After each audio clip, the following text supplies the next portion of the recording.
Everyone, welcome back to my channel. ये you and me are like का last part है। आज ये फैन फिक्शन एंड हो जाएगा और हम जल्दी एक नए फैन फिक्शन को स्टार्ट करेंगे। So let's get started. Last part में हमने देखा था कि विंग और वांगजी एक दूसरे से मिल गए हैं, पहले की तरह गुसू की उस वॉल पे। और विंग जहाँ बहुत खुश है वांगजी को इतने टाइम बाद देख के, वहीं वांगजी के चेहरे पे बहुत ज़्यादा गुस्सा है और विंग को कन्फ्यूजन है कि वांगजी पे चेहरे पे इतना गुस्सा क्यों है। विंग अपनी बात दोबारा रखते हुए बोलता है, लंजा क्या तुम्हें खुशी नहीं हुई क्या मुझे दोबारा देखने की? वांगजी कुछ रिएक्ट नहीं करता है, बल्कि घूरता ही रहता है। अब विंग के मन में बहुत ज़्यादा टेंशन और घबराहट हो गई। उसे कुछ समझ में नहीं आ रहा है कि उसका लंजा उसे प्यार से गले क्यों नहीं लगा रहा है, उसके पास क्यों नहीं आ रहा है, क्यों तलवार लेके गुस्से में उसे घूर रहा है। विंग थोड़ा सा घबराते हुए, थोड़ा सा नर्वस होते हुए दोबारा बोलता है, लंजा मैं तुम्हारा विंग हूँ, तुम्हारा होने वाला हस्बैंड, या ये कह दे तुम्हारा फियांसे, तुम मुझे भूल नहीं सकते। एकदम से वांगजी गुस्से में बोलता है, मेरा हस्बैंड और फियांसे मर चुका है। वो इंसान जिसे मैंने प्यार किया था वो इंसान अब इस दुनिया में नहीं है। विंग बहुत ज़्यादा स्ट्रेस में आ जाता है और आगे आके वांगजी की तलवार को अपने गले से हटा के थोड़ा सा आगे बढ़ता है और कहता है, लंजा लंजा मैं हूँ तुम्हारा विंग, मैं जिंदा हूँ। आई नो तुम्हें भी सबकी तरह यही लग रहा होगा ना कि मेरी डेथ हो गई, पर मैं जिंदा था लंजा, मैं जिंदा था।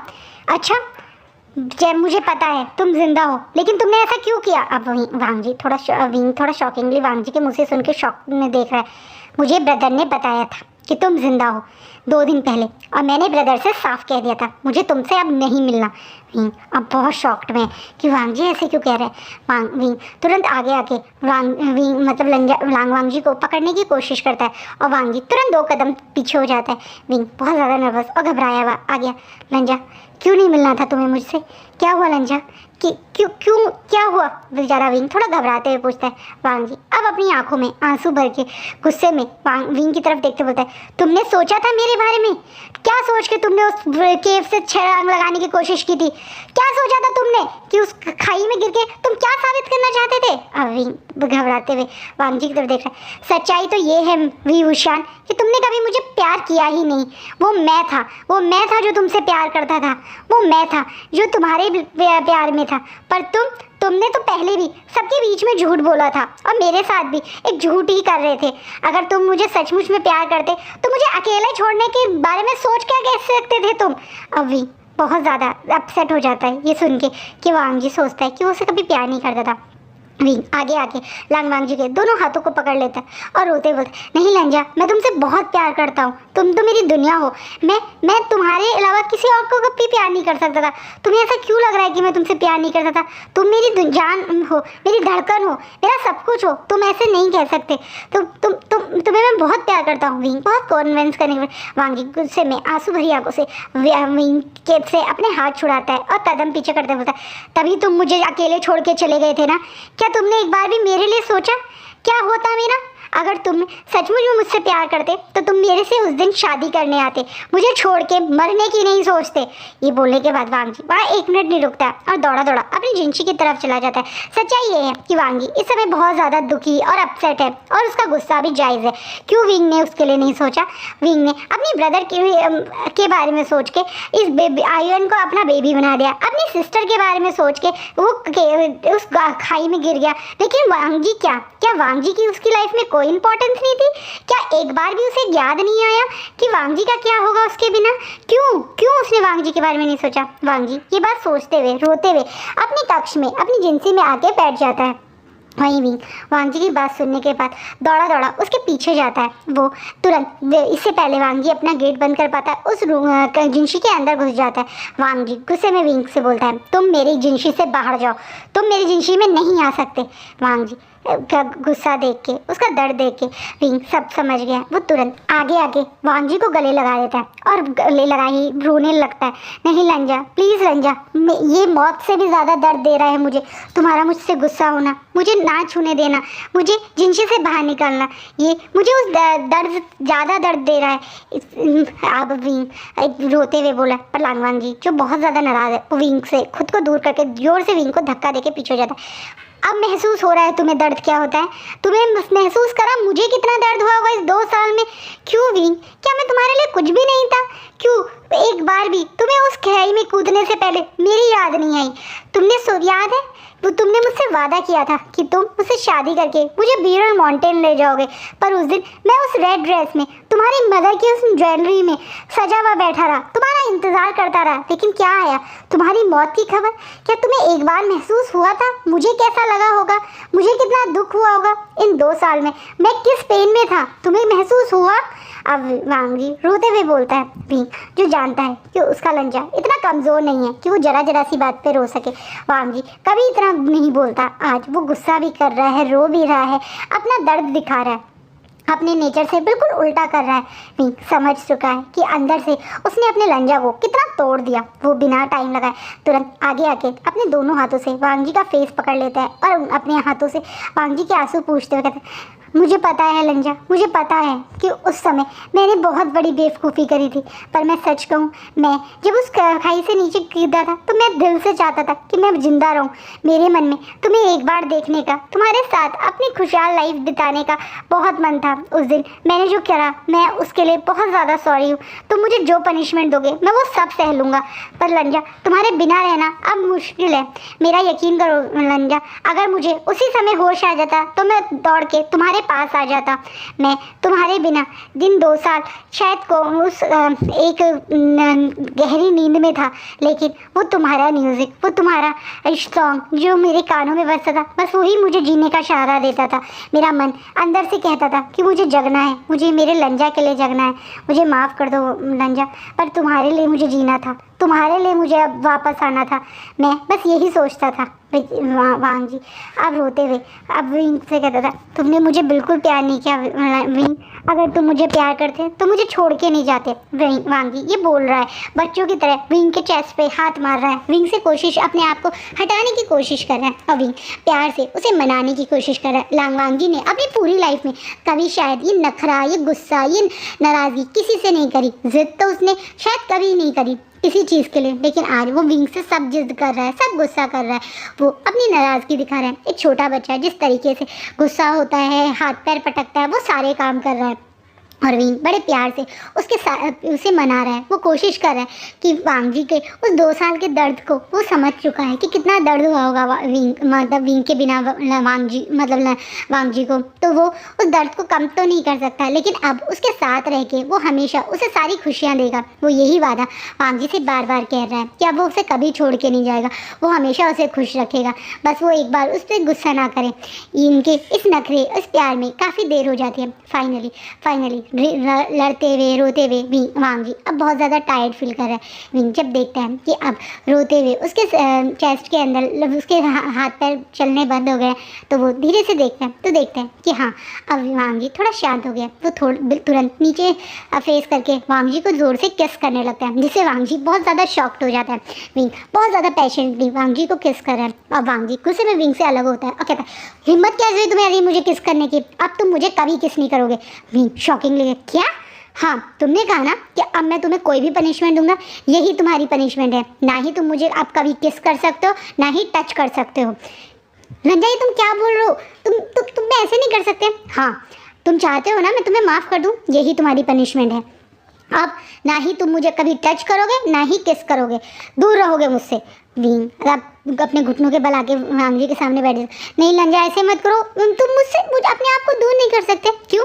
तुमने कहा ना मुझे अपने आप से दूर, मन में चले गए थे ना तुम, तो अब मैं तुम्हारी पनिशमेंट ये है, अब तुम जब तक मैं अगला फैसला नहीं कर लेता तब तक तुम मुझसे टच नहीं करोगे। विंग के वांगी के गुस्से को अभी समझ रहे हैं, तो वो अभी कुछ ज़्यादा रिएक्ट नहीं करता, पर मन में उसे बहुत दुख हो रहा है। कहाँ वो सोचा था कि वो इतने टाइम बाद अपने लंजा को प्यार करेगा, गले लगाएगा, कहाँ उसका लंजा गुस्से में उसे बिल्कुल अलग हो गया। वैसे तो सचमुच में विंग की बॉडी के लिए वांगी को भी काफ़ी क्रेविंग हो रही है, लेकिन वो भी चाहता है कि विंग महसूस करे कि 2 साल में वो कितने पेन में था, इसलिए वो भी विंग को ना चाहते हुए भी ये पनिशमेंट दे रहा है। वहीं शिचैन इन दोनों के नखरे और गुस्से और शांत होने के बाद ये दोनों तुरंत शिचैन के पास जाते हैं और शिचैन से बात करते हैं। शिचैन भी डिसाइड करता है कि वो मिंग्याओ को कुछ समय बाद एक बहुत बड़ी सभा होने वाली है, जहाँ दोबारा से शादी के तरह लोग अपने अपने क्लैन से एक दूसरे के लिए रिश्ता देंगे और वो वहाँ दोबारा से जाएंगे। और इतना ही नहीं, वहाँ पर शिचैन मिंग्याओ से अकेले में बात करेगा और कोशिश करेंगे कि वो मिंग्याओ को मतलब मिंग्याओ का सच सबके सामने ला सके। जैसा डिसाइड हुआ था, सब लोग उस दिन उस बड़े समारोह में शामिल होते हैं। पहले की तरह इस बार भी सारे क्लैंस वहाँ इकट्ठे हुए हैं। सारे क्लैंस अपनी अपनी तरफ से एक एक पर्सन का नाम देंगे दूसरे क्लैन के साथ संधि या एक तरीके से नए रिश्ते जोड़ने के लिए। इस बार लैंड क्लैन को स्पेशली जिन क्लैन ने बुलाया ये कह के कि जिन क्लैन और लैंड क्लैन के बीच में एक रिश्ता रखना चाहता है जिन क्लैन। वैसे तो मिंग्याओ ये अपना नाम खुद लान शिचैन के लिए देने वाला है, ये बात इन सब लोगों को पता है, लेकिन सब लोग ऐसा जता रहे हैं उन्हें नहीं पता है। वहीं मैम्यान ने भी डिसाइड किया है कि वो भी अब सबके साथ मिलकर ये प्लानिंग करेगी। वहीं नी हुसैन ने भी कुछ शिचैन के से आके अकेले में बात की थी कि उसके ब्रदर को कुछ पता है मिंग्याओ के बारे में। इसी कारण उसके ब्रदर के ऊपर कुछ मैजिक स्पेल हुआ है जिसके कारण उसका ब्रदर मूव नहीं कर पा रहा। तो तुरंत शिचैन ने वांगजी और विंग को नी क्लैन में भेजा था, जहाँ नी मिंजे की मदद फिर से विंग ने करी थी। वो भी एक इन आयरन का ही स्पेल था जिसे अपने टाइगर सील के थ्रू विंग ने तोड़ दिया था। और जैसे ही जिंग मिंजा मतलब एक तरीके से नी मिंजे को होश आता है, तो नी मिंजे सबसे पहले विंग से माफ़ी मांगते हैं कि उन्होंने भी जिंग मिंजाओ की बातों में आके उसके साथ गलत किया था। और उसके बाद वो भी इन लोगों के साथ इस प्लान में शामिल हो जाते हैं। सब लोग वहाँ इकट्ठे हैं। तभी जिन मिंग्याओ आगे आके सबके बीच में बोलता है कि वो अपना नाम देना चाहता है लैंड क्लैन के संधि के लिए और वो लान शिचैन के साथ अपना नाम जोड़ना चाहता है। इस पे एकदम से लान शिचैन अपनी जगह से उठते हैं और बोलते हैं कि वो जिन क्लैन के साथ संधि तो करना चाहते हैं, लेकिन वो पहले से ही किसी और को पसंद करते हैं और वो उसी के साथ जिन संधि आगे बढ़ाएंगे। ये बात सुनने के बाद मिंग्याओ को बहुत गुस्सा आता है। मिंग्याओ एक बिना अपना गुस्से वाला फेस सबके बीच में दिखा के हंसते हुए बोलता है वो कौन है। तो एकदम से मतलब लांग शिचैन आगे आके बोलते हैं वो उनके बचपन के दोस्त और उनके सबसे करीब नी मिंजो हैं। ये बात सुनने के बाद मिंग्याओ बहुत ज़्यादा शॉक्ड हो जाता है और वो अपने गुस्से पे कंट्रोल करते हुए अपने चेहरे पे वो हंसी लाते हुए बोलता है लेकिन आप अच्छे से जानते हैं नी मिंजो की तबीयत बिल्कुल ठीक नहीं है, तो आपका और उनका रिश्ता कैसे हो पाएगा। इस बात पे हॉल में एंट्री करते हैं नी हुसैन और नी मिंजे बोलते हैं पहले शायद दगा की तबीयत ठीक नहीं थी, लेकिन अब दगा बिल्कुल ठीक है और आज हम भी लान क्लैन के साथ अपनी संधि के लिए नाम देने आना चाहते थे। माफ़ कीजिएगा हम थोड़ा लेट हो गए। जब मिंग्याओ नी मिंजे को वहाँ ठीक ठाक देखता है तो बहुत ज़्यादा परेशान हो जाता है, क्योंकि उसे याद था कि शायद नी मिंजे ने कुछ बातें सुन ली थी उसकी और शूशे की। तो क्या अब वो सबके बीच में सच बोल देंगे।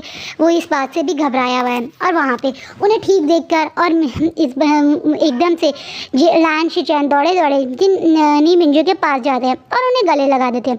सच्चाई तो ये है कि नी मिंजे और शिचैन में ऐसा कोई रिश्ता नहीं है। वो दोनों एक दूसरे की बहुत रिस्पेक्ट और एक दूसरे से बहुत ज़्यादा एक अच्छी दोस्ती कैरी करते हैं। वो ये सब कुछ नाटक के लिए कर रहे हैं, लेकिन हाँ शिचैन का अभी मतलब इस तरीके से नी मिंजे को गले लगाना उनके दोस्ती और अपने दोस्त को इतने टाइम बाद सही देखने की खुशी है।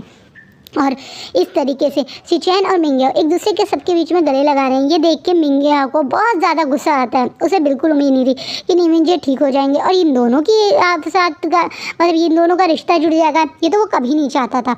मिंग्याओ अपने गुस्से पे कंट्रोल करता है। धीरे धीरे करके बाकी लोग भी अपने अपने वो करते हैं। इस यहाँ पे मैडम यू भी आई हैं। मैडम यू आते ही मैडम जिन से यानली के बारे में पूछते हैं, तो मैडम जिन साफ कह देती है कि यानली ने साफ मना कर दिया है मैडम यू से मिलने के लिए। इतना ही नहीं, उन्होंने यानली ने अपने भाई जंचा से भी मिलने के लिए साफ मना कर दिया है। वहीं वांग जी अपने छोटे से आयुन के साथ वहाँ पे आया था।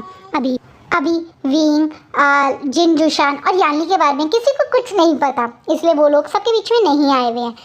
अब मिंग्याओ गुस्से में जब ये समारोह खत्म हो जाता है अपने कक्ष में आके सारा सामान इधर उधर फेंक रहा है। वो तभी शूशे उसके पीछे आता है। मिंग्याओ गुस्से में शूशे को बोलता है कैसे ठीक हो गया ये नी मिंजे, तुम्हें भी अच्छे से पता है ना कि हमने उसके ऊपर कितना स्ट्रॉन्ग स्पेल लगाया था, वो टूट ही नहीं सकता। पता करो कैसे ठीक हुआ ये नी मिंजे। इस बात पे शुशे अपने कुछ रिस्पॉन्स करता है। तुरंत उस कक्ष में पीछे से नी मिंजे एंटर कर देते हैं। अब बोलते हैं, क्यों तुम्हें लग रहा था कि मैं लाइफ टाइम तक उस बेड पे पड़ा रहूँगा? क्यों यही सोच के तुमने मेरे ऊपर स्पेल किया था ना? तुम्हें क्या लगता है मैंने उस दिन तुम्हारी और सुशे की बातें नहीं सुनी थी? मैंने सब कुछ सुना था। मैंने सुना था कि वो तुम थे जिसने अपने ब्रदर को गायब किया और विंग के ऊपर इल्जाम लगाया। वो तुम थे जिसने अभी भी अपने पास इन आयरन का एक टुकड़ा रखा हुआ है और उसके यूज़ करके तुम लोगों पे गलत स्पेल और मैजिक करते हो। वो तुम ही थे जिसकी वजह से यानली अब तक होश में नहीं आई है। अपने फादर को भी तुमने ही मारा है। गुस्से में नी मिंग्याओ के ऊपर चिल्लाते हैं। मिंग्याओ अपने गुस्से पे अब कंट्रोल ना करते हुए जोर जोर से हंसने लगता है। बोलते, चलो सही है, तुम्हें मेरा सच पता है तो तुम्हें अब पता होगा कि मैं तुम्हारे साथ क्या कर सकता हूँ। मैंने बहुत कुछ सहा है। बचपन से लेकर आज तक मैंने लोगों की आंखों में अपने लिए नफरत सही है।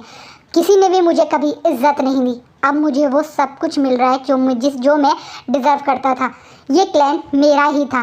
सेक लीडर मैं ही बनता यहाँ का और मैं ही बना हूँ। और एक चीज़ और, तुम मुझसे लान शिचैन को नहीं ले सकते। लान शिचैन मेरे हैं।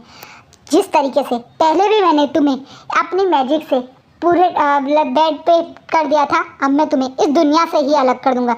ये बात बोलने के बाद मिंग्याओ अपनी हानफूस की पॉकेट से एक तालिस्मान टाइप निकाल के मिंग्याओ नी मिंजो के ऊपर फेंकता है। इससे पहले वो तालिस्मान नी मिंजो को टच करता, बीच में शिचैन अपनी तलवार लेके आ जाते हैं और जोर से उस तालिस्मान के ऊपर अटैक कर देते हैं, जिसके कारण वो तालिस्मान कुछ पीसेस में फट के नीचे गिर जाता है। और वहाँ पे शिचैन को देख के मिंग्याओ बहुत ज़्यादा शॉक्ड हो जाता है। मिंग्याओ घबराता है। अब शिचैन आगे आते हैं, बोलते हैं, तुम्हारी हिम्मत कैसे हुई? एक बार तुमने मेरे दोस्त पे अपना ये गंदा मैजिक करके उन्हें इतने टाइम तक परेशान रखा, अब तुम दोबारा से उन पे अटैक कर रहे थे? तुम एक गिरे हुए इंसान हो, लोगों के सामने कुछ और दिखाते हो और सच में तुम कुछ और हो। ये है तुम्हारी असलियत। अपने बारे में सोचना। लोगों से रिस्पेक्ट कमाई जाती है, छीनी नहीं जाती। तुमने लाइफ में अच्छा काम करा ही क्या है जो लोग तुम्हें रिस्पेक्ट करें? बल्कि तुम्हें तो लोगों से बिना बात के ईर्ष्या थी। जिन जुशान ने तुम्हारा हक नहीं लिया वो उन्हीं का हक था। वो पहला हायर था इस क्राइम का, तो वो सेक लीडर बनता। वी उशान ने किसी के साथ गलत नहीं करा था। तुम्हें उससे जलन थी कि वो तुमसे नीचे होकर भी लोगों के नज़रों में उसके लिए कितनी रिस्पेक्ट थी, पर तुम्हारे वो रिस्पेक्ट कभी नहीं मिली, है ना?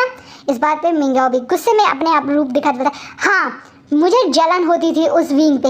एक सर्वेंट का बेटा होकर भी पूरे कल्टीवेशन वर्ल्ड उसको जय जयकार करता था।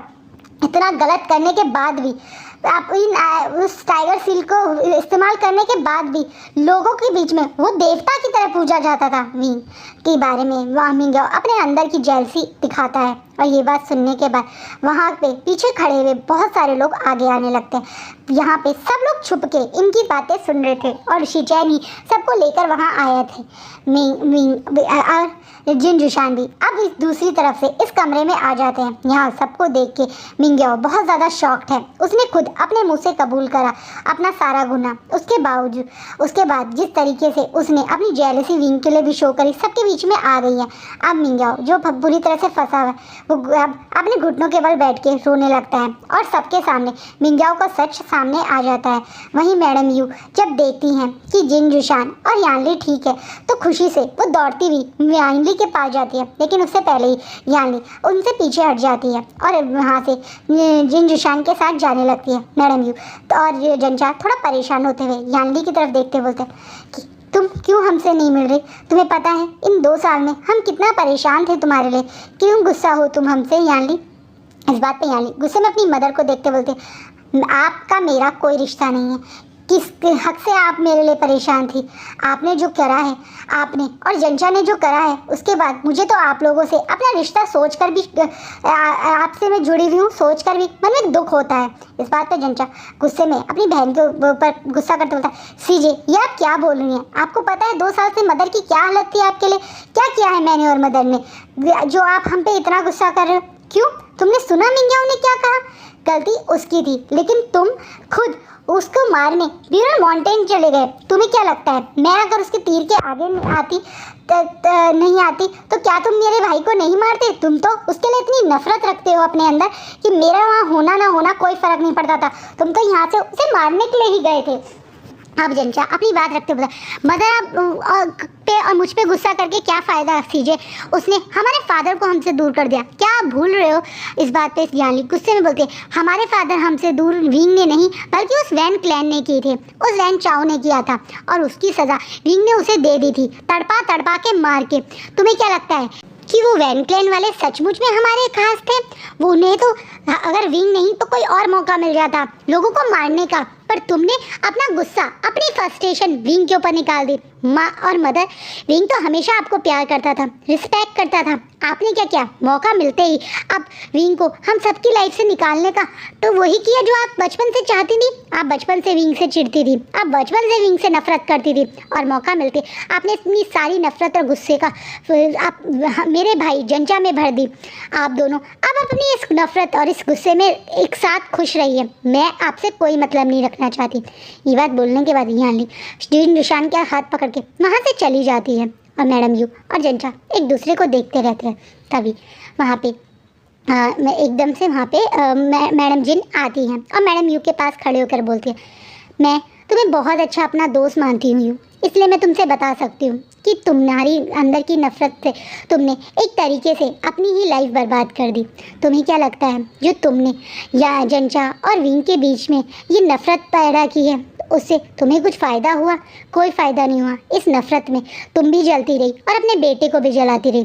तुम अच्छे से जानती हो कि तुमने अपनी नफ़रत और गुस्से में जंजा की ज़िंदगी भी बर्बाद करी है। वो लेटर जो वैनिंग ने तुम्हें दिया था जंचा को देने के लिए, तुमने वो लेटर बदल दिया था। तुम्हें क्या लगता है ये बात मैं नहीं जानती थी? मैं जानती थी और यानली भी जानती थी। यानली ने मुझे बताया था कि किस तरीके से तुमने गुस्से में और नफ़रत में अपनी किस तरीके से जंचा को वैनिंग से और वैंकिंग से दूर कर दिया और अब तुम अपने उसी गुस्से और नफ़रत में अपने बेटे की उस आखिरी निशानी यानी अपने पोते को भी अपने से दूर कर रही हो। ये बात सुनने के बाद शॉकिंगली मैडम यू ये मैडम जिन की तरफ देखने लगती है। मैडम जिन अपनी बात पूरी करती है। मैंने तो जैसे ही आयन को देखा था मैंने उसे देखते ही पहचान गई कि वो बिल्कुल हुबहू जंचा जैसा है। हाँ, बचपन में जिस तरीके से जंचा दिखता था बिल्कुल वैसा ही आयुन दिखता है। वही आंखें, वही नक्श, वही रूप, बिल्कुल वही जैसा हमारा बचपन में जंचा था। मैं पहचान गई कि ये बच्चा किसी और का नहीं बल्कि वैनकिंग और जंचा का ही है। तुम्हें क्या लगता है यानवी और मैं ये बात नहीं जानते थे, पर मैंने तुम्हारा साथ दिया चुप रह के, क्योंकि तुम और मैं एक टाइम पे अच्छे दोस्त थे। आज भी मैं तुम्हारे को अपना एक अच्छा दोस्त मानती हूँ, इसलिए मैं तुम्हें सजेशन दूंगी कि तुम अपने इस टूटे हुए घर को जोड़ने की कोशिश करो। इन दोनों भाइयों के बीच में जो तुमने नफ़रत पैदा की है उसे ख़त्म करने की कोशिश करो। अपने बेटे से, उसी के बच्चे को जो तुमने दूर किया है, एक बार उस बच्चे से उसके पिता के मिलने का हक मत छीनो। मैडम यू को मैडम जिन कह के चली जाती है। मैडम यू की बात सुनने के बाद मैडम जिन की बात सुनने के बाद मैडम यू घुटनों के बल नीचे बैठ जाती है और सोचने लगती है कि सचमुच में उस दिन या उस लेटर में कुछ बच्चे की बात तो करी थी, लेकिन उस समय मैडम यू को इतना गुस्सा था वैन क्लैन पे कि उन्होंने वो लेटर बीच में मतलब फाड़ दिया था और जंचा को कोई और गलत लेटर भेज दिया था जिसमें बच्चे की कोई बात नहीं थी। अब मैडम यू उस बात को सोच के मन में सोच रही हैं कि क्या उनके हाँ, और उसके बाद जंचा भी कभी वैनिंग और वैंकिंग को भूल नहीं पाया। इसी कारण जंचा ने अभी कभी दोबारा शादी नहीं की, लेकिन उसके उस दिन जिस तरह से उसने वैंकिंग के साथ बिहेव किया था वो उसकी मदर का भड़काना ही था। और वो लेटर में कुछ गलत बातें थी जिसमें उसने अपने भाइयों का सपोर्ट किया था कि वैंचा और वैंजू ने जो करा वो गुस्से में करा, तो उन्हें मतलब एक तरीके से वो लेटर और जंचा का गुस्सा बढ़ाने वाला ही था। अब ये मैडम यू मन में सोच रही हैं कि क्या सचमुच में उन्होंने इतनी बड़ी गलती कर दी। वहीं पीछे खड़ा है जंचा, जब ये सुनता है कि किस तरीके से मैडम यू ने उसके मतलब वैनिंग के लेटर को बदल दिया था और किस तरीके से उसका एक बेबी है और उसे आज तक इस बारे में कुछ पता ही नहीं। वहीं मैडम यू ने वैंकिंग को उस जो मतलब एक तरीके से जियांग्स क्लैन से निकाल दिया था और झूठ बोला था जंचा से। वो सारी बात जानने के बाद अब जंचा को अपनी मदर पे बहुत गुस्सा आ रहा है, क्योंकि वो सचमुच में वैंकिंग से बहुत प्यार करता था। उस एक लेटर के कारण अपनी मदर के उसके वैंकिंग के बारे में झूठ बोलने के कारण ही वो गुस्से में था। लेकिन हाँ, वो कभी किसी और को वैंकिंग की रिस्पेक्ट ये एक तरीके से पोजीशन नहीं दे पाया था। और अब जब वो सुनता है कि उसका एक बेबी है तो वो जानने के बाद उसे बहुत दुख होता है और वो दौड़ा दौड़ा उस तरफ भागता है जहाँ पे लांग वांगजी था बेबी आयन के पास। वहीं विंग सबके सामने सच जानने के बाद अपने लंजा के पास है और आयन और लंजा के साथ खेल रहा है। तभी जंचा वहाँ दौड़ा दौड़ा पहुँचता है और आयन को छूने की कोशिश करता है। ये देख के वांगी को बहुत गुस्सा आता है और वो तुरंत आयन को जो थोड़ा सा आसपास में खेल रहा था विंग और वांगी के, उसे गोदी में उठा के खड़ा हो जाता है एकदम से। जंचा आगे आके बोलता है, क्या मैं एक बार से गोदी ले सकता हूँ? इस बात पे वांगी साफ मना कर देता है, नहीं, आयन किसी स्ट्रेंजर के पास नहीं जाता। इस बात पे जंचा बोलता, वो स्ट्रेंजर नहीं है, वो मेरा बेटा है, मुझे पता है ये मेरा बेटा है, तुम मुझे मेरे बेटे को गोदी लेने से नहीं रोक सकते। किसने कहा ये तुम्हारा बेटा है? एकदम से विंग बीच में बोलता है। आज विंग जंचा के ऊपर बहुत गुस्सा है, क्योंकि उस आज किस तरीके से आके वो अपने बच्चे पे ऐसे हक जता सकता है, ये बच्चा उसका नहीं है। वो बीच में गुस्से में आके बोलता है, तुम्हारा बच्चा? किसने कहा ये तुम्हारा बच्चा है? ये तुम्हारा बच्चा नहीं है, तुम मुझसे झूठ मत बोलो विंग, ये मेरा बच्चा है, मुझे पता चल गया ये मेरे और वैंकिंग का बेबी है। हाँ, तुम्हें ये पता है कि ये वैंकिंग का बच्चा है, लेकिन ये तुम्हारा बच्चा नहीं है। अगर ये तुम्हारा बच्चा होता तो तुम उस 9 महीने में एक बार तो वैंकिंग के पास आते, एक बार तो तुम उसकी हालत के बारे में सोचते। तुमने पता है वैंकिंग अभी कहाँ है? कहाँ पता होगा जियांग क्लैन लीडर, आपको तो अपनी क्लैन के अलावा और किसी के बारे में जानने की कोई इच्छा नहीं है और ना ही हमें इच्छा है आपको बताने की। आप यहाँ से चले जाइए और आगे से मेरे आयन के पास भी मत आना। गुस्से में विंग बोलता है। अब जंचा अपने घुटनों के बल बैठ के विंग के आगे रोने लगता है। विंग, मैं जानता हूँ ये मेरा बच्चा है, बस एक बार मैं इसे छूना चाहता हूँ, एक बार मैं इसे सीने से लगाना चाहता हूँ, एक बार, बस एक बार। विंग गुस्से में बोलता है, ऐसा ही मैंने तड़पते हुए देखा है 9 महीने वैंकिंग को, एक एक दिन वैंकिंग को इस दुख में देखा है कि क्या होगा इस बच्चे के साथ। तुम्हारा इस बच्चे का कोई लेना देना नहीं है। मैं कभी भी तुम्हें इस बच्चे को छूने नहीं दे सकता। अगर मैंने ऐसा किया तो ये मेरी उस दोस्त के प्रति मेरी दोस्ती के अगेंस्ट होगा। तुम्हें पता है वैंकिंग की क्या हालत थी? तुम्हें पता है वैंकिंग अपने बच्चे को एक बार सही से गोदी भी नहीं ले पाई, उसे प्यार भी नहीं कर पाई, अपना दूध भी नहीं पिला पाई। सिर्फ तुम्हारे कारण तुम एक बार उसकी बात सुन लेते, उसे प्यार कर से अपने पास रख लेते तो ये बच्चा आज जियांग्स का लीडर होता, फ्यूचर हायर होता, मेरी दोस्त जिंदा होती। लेकिन तुम्हारी नफरत के कारण तुमने मुझे हर्ट किया। शायद मैं उस चीज़ के लिए बिल्कुल भी तुम पे गुस्सा नहीं होता, लेकिन तुमने वैंकिंग की जान ली है। तुम हो वैंकिंग के असली हथियारे, और एक हथियारे को मैं कभी भी अपने आयन के पास नहीं आने दे सकता। विंग गुस्से में बोल के लांगवांग के साथ आयन को लेकर वहाँ से चला जाता है।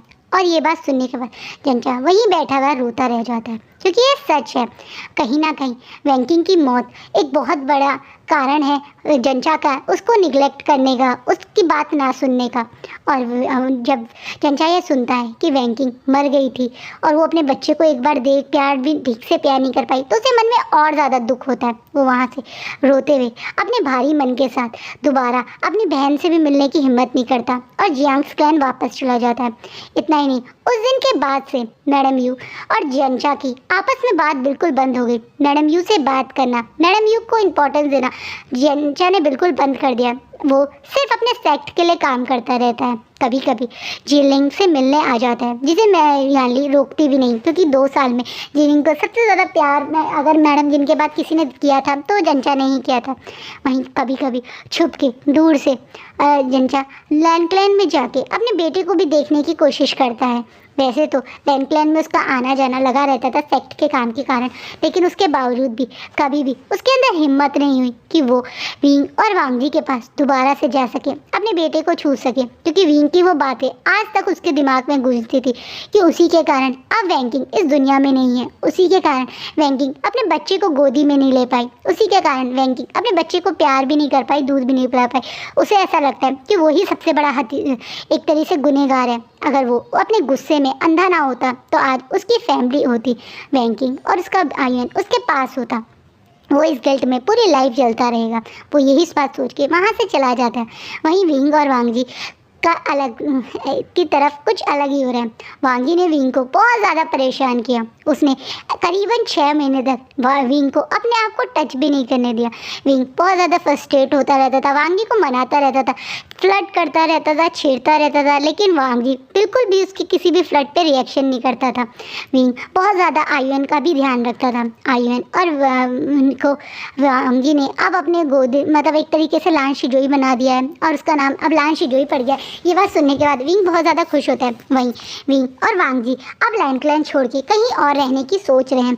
लान शिजोई इस बात पे थोड़ा सा परेशान तो होते हैं, लेकिन वो जानते हैं कि वांग जी भी अपने अंकल कुरैन से बहुत ज़्यादा नाराज़ है, क्योंकि कुछ टाइम बाद वांग जी को पता चला था कि कुरैन भी उस दिन मिंग्याओ के साथ प्लान में थे और वांग जी इसी कारण अब लैंड क्लैन में नहीं रहना चाहता। अब विंग और वांग जी के पास में सबसे अलग एक तरीके से उस ब्यूरल माउंटेन को दोबारा से सजाने की कोशिश करें। वो उन सारे बच्चों को जो गरीब हैं, ऑर्फन हैं और जो किसी सेक्ट के अंडर नहीं आते, स्ट्रेंज एक तरीके से कॉमनर हैं, पर वो कल्टीवेशन स्किल सीखना चाहते हैं, उन्हें फ्री में स्किल सिखाते हैं। ये दोनों अब एक टीचर बन गए, जहाँ ये दोनों तरह की म्यूज़िकल और शॉर्टमैनशिप इस तरीके से सिखाते हैं। वहीं लान शिजोई भी इन्हीं के पास रहता है। अब करीबन 2 साल हो गए हैं, 2 साल हो गए हैं विंग और वांग जी को अपनी छोटे से दुनिया बनाए हुए। वहीं विंग बहुत ज़्यादा कोशिश कर रहा है इन 2 साल में वांग जी को मनाने की।